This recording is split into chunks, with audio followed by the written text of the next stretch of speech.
Welcome to the Earning Freedom Podcast. I am Michael Santos with michaelsantos.com and prisonprofessor.com, again with another contribution to Success After Prison. It is an audio reading of my book here, Success After Prison, How I Built Assets Worth $1 Million Within 2 years of release after serving 26 years inside, and how you can succeed too.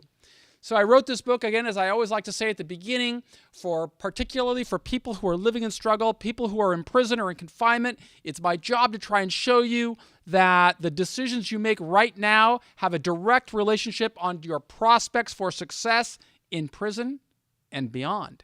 And I don't say that as coming from the stance of somebody who is an educator or a psychologist or a parole officer.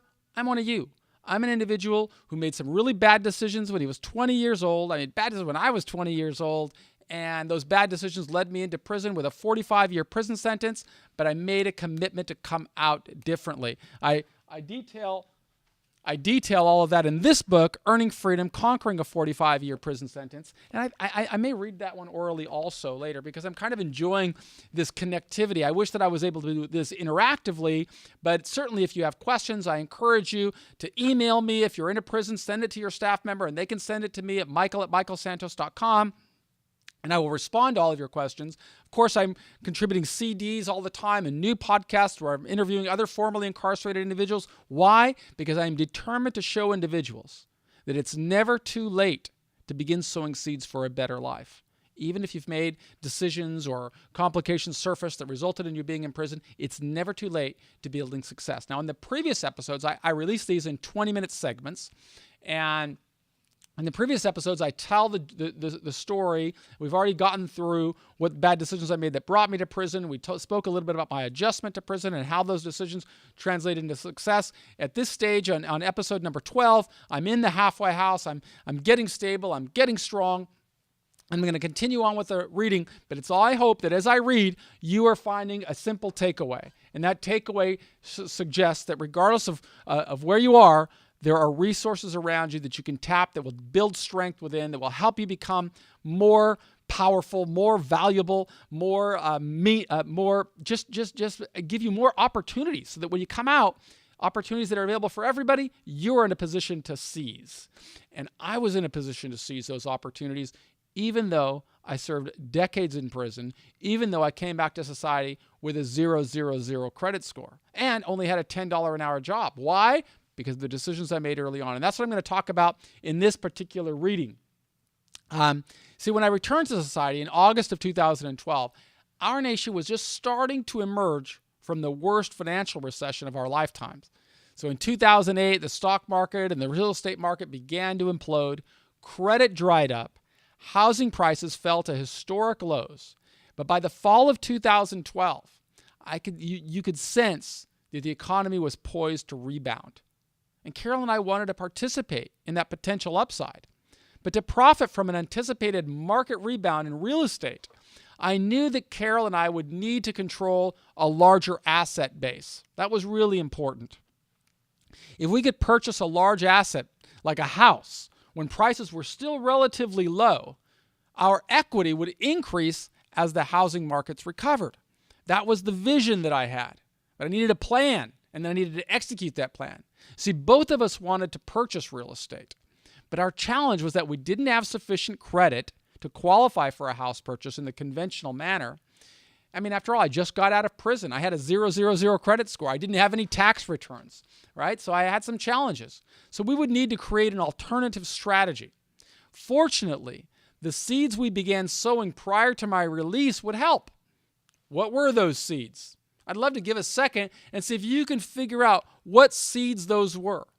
We began with a vision of what we wanted. We set a plan and we executed the plan. Yes, but what were the seeds? And when did I start planting them? Prior to my release from prison, Carol and I agreed on this solid plan on how we were going to build our future together. Now, we'd done a lot of work already before.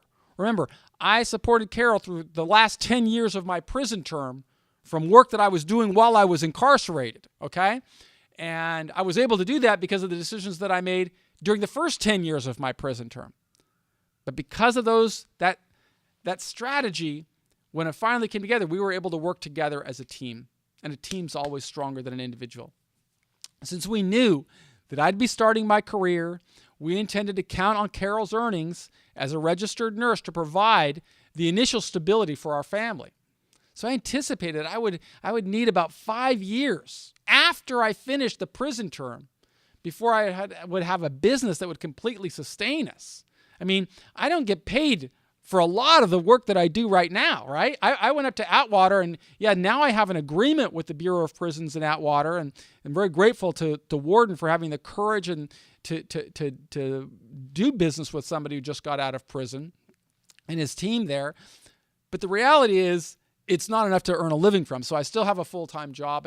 But back then, even when I was getting out of jail, I had to be thinking about sustainability.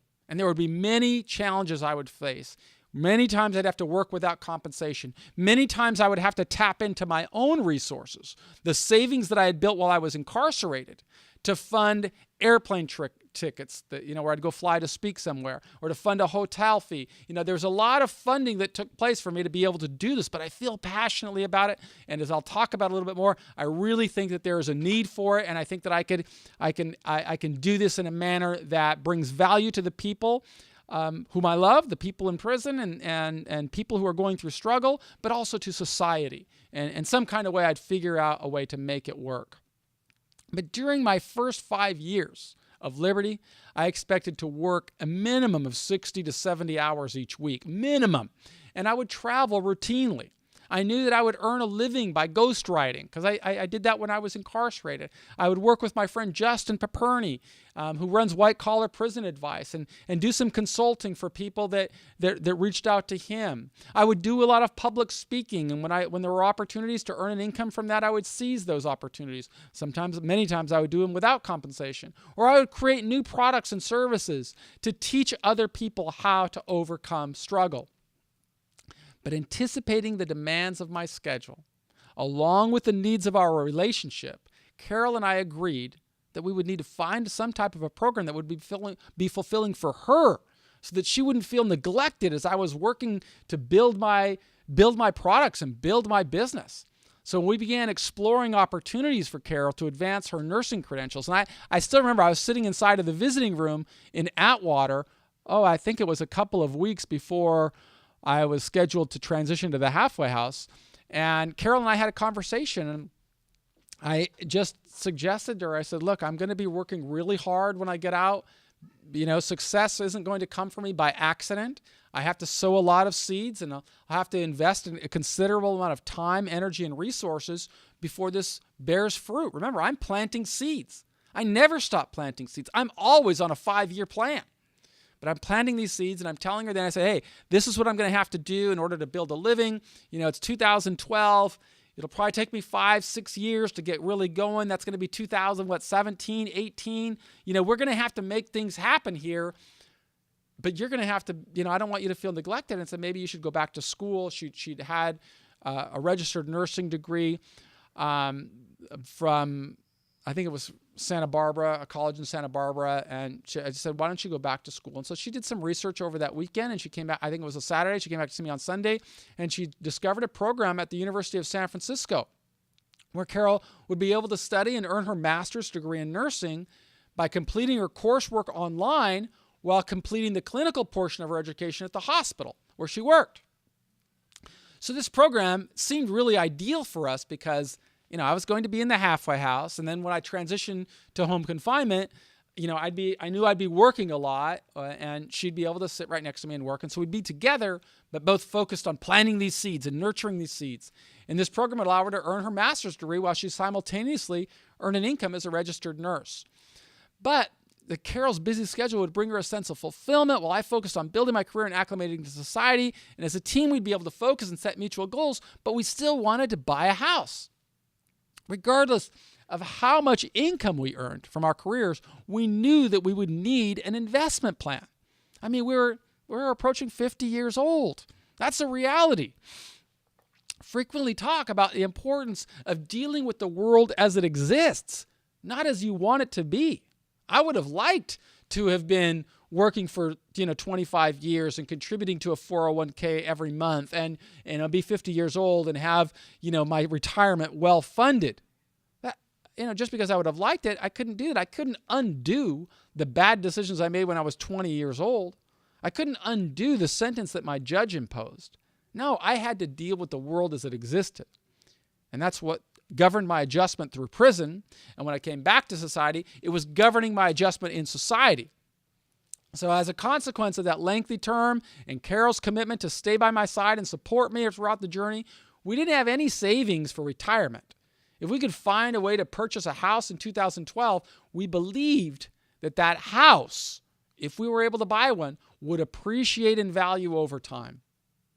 And that's a key component of my approach to getting to $1 million in assets. You see, owning real estate would appreciate in value over time, and it would contribute to our preparations for retirement. Because by owning appreciating assets in markets that are appreciating, we anticipated that we could build upon our security. Anybody can do that, right? I mean, I had a 000 credit score. I just got out of jail. No tax returns of significance anyway. I mean, I had 85 grand in the bank, but it's because I earned a little bit of money every year and was able to save some every year, and I was in jail so long that I saved it. You see, prison rules precluded me from applying for credit, including a mortgage, while I was in the halfway house. Because in the halfway house, I'm still in custody. But instead of looking for conventional financing, what could I do? I could think creatively, just as I always did, just as you can do, right? Think creatively. Don't be conventional. In this society, you've got to learn to say, okay, evaluate the world. This is what it means to develop critical thinking skills. Look around you. Say, okay, how am I going to challenge? How am I going to get through this challenge? It's like being in traffic, right? If you're driving in traffic, I know a lot of listeners here aren't driving right now because you're in custody, but you remember being in gridlock, right? You can see I live here in Orange County, Southern California, and there's a lot of gridlock, especially if I head up towards Los Angeles. But there's 5 lanes. If I'm sitting there in the lane, I might not be able to see what's happening ahead. But the challenge here is to elevate yourself. Take a look from 1,000 feet up and look down. Now from here, you can see which way do I have to navigate, which lane should I get into, which is going to advance my ball the fastest. That's what you're doing right now. That's critical thinking skills, right? It's figuring out, this is where I live. This is this challenge that I'm in. What am I going to do to break through it? So instead of looking for conventional financing, I thought creatively. Carol and I had built a track record for success, and I knew that we could persuade people with that success. We'd sown our seeds, and we'd nurtured those seeds. And we intended to leverage those accomplishments by what? Persuading other people to believe in us, to see us for what we would become, rather than for where we were. Anybody could do that. So to buy our first house, let me see if I got enough time here to go on. Yeah. To buy our first house, we considered our strengths and our weaknesses. What were our weaknesses? Well, I didn't have a strong financial statement. I didn't have a strong credit score. In fact, I had a non-existent credit score. Our strength was that we had a plan and a history of executing our plans. That was what was crucial. If I could communicate it and articulate it, I could persuade other people to believe in me. And if I could persuade other people to believe in me, that gave me an unconventional form of credit. So since I had been documenting my prison adjustment for decades, I could show that although I made bad decisions that sent me to prison, masterminds encouraged me to think about avatars. And by contemplating what those avatars would expect of me, I created a plan to educate myself, to contribute to society, and to build a support network. I could document all of that because I said it 25 years earlier. And after earning university degrees, I began publishing. And those publishing efforts generated an income. And that income trickled in over the years. But rather than wasting those resources, Carol and I used them judiciously. We invested in her nursing education, and we saved. And as a consequence of those decisions, we could show savings of $85,000 when I returned to society. Further, we could show how Carol's nursing earnings would increase after she earned her master's degree. So our solid plans, backed up with a history of accomplishment, persuaded others to believe in us. So even though we didn't have the conventional track record to apply for a mortgage, we could find a way to purchase our first property. And that's what's really the heart of this message today, right? I'm talking about earning freedom. I'm talking about success after prison. And I don't mean just prison bars. I mean any type of struggle that you are living in. That's a prison. I've met so many people out here in society who've never seen the inside of a jail. They may have extraordinary financial resources, but they're unhappy. They're sad. They're lost. They're struggling. And I empathize with them because I know as human beings we all face struggle. But I also know that if I follow the mastermind path, I can break through it. That's what I learned. That's what I learned from Socrates. That's what I learned from Nelson Mandela. That's what I learned from Viktor Frankl, from Martin Luther King, from Malcolm X, from Steve Jobs, from Bill Gates, from Jack Welch, from so many other people. I got a story for you. So there's a great program. It's called Khan Academy. And I haven't met Sal Khan, but I have an enormous amount of admiration for him. And I had the privilege of speaking at a conference in Silicon Valley about a year and a half ago. It was, what was it called? Joint Venture Silicon Valley. And there were about 1,500 people in the audience. And Sal Khan, he spoke right after me. And I was really moved by his story, how he founded the Khan Academy. And I'm going to try and paraphrase that story. I only got a couple of minutes left because it relates to this story. You see, he also had a vision, and he set a plan, and then he executed a plan, and then it came back for him in an unconventional way. You see, he told the story of his niece having struggled with math, and she asked him for help. And so he began tutoring her. And then as he tutored her, she started doing better in math. And then her friends, the niece's friends, started asking, well, would your cousin tutor me as well?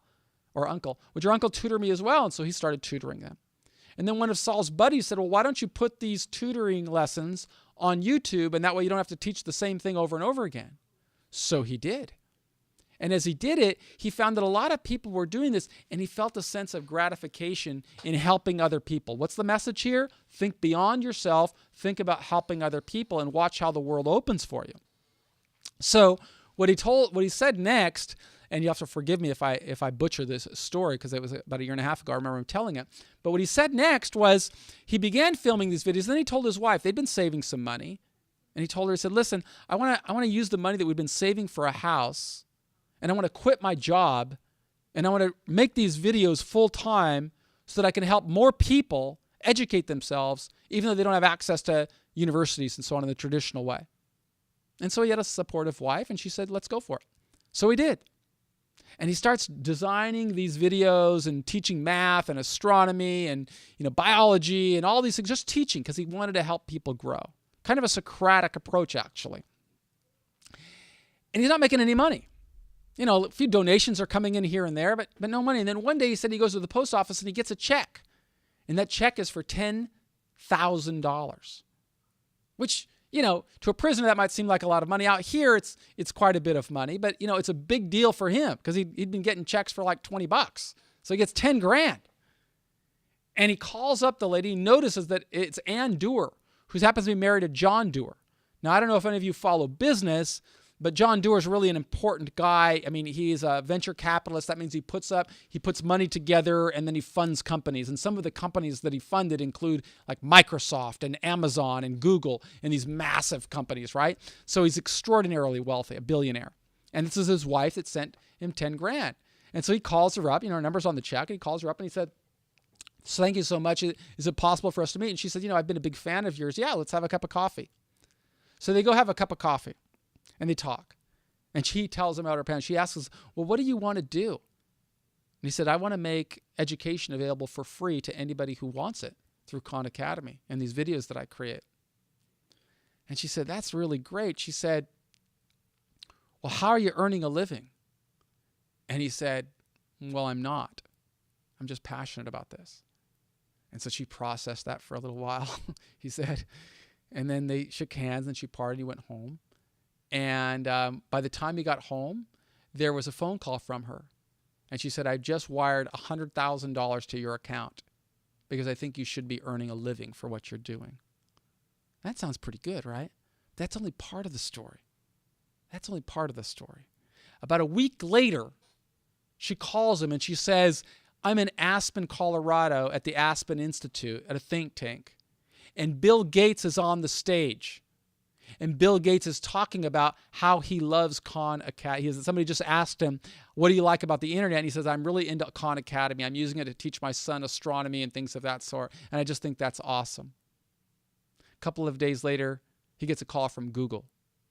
And they say, what would you do with $2 million? And then he gets a call from Bill Gates' camp. And they say they want to support him. And what is happening here? What is all of this about? This is about unconventional financing. This is about how you build success, how you start sowing the seeds.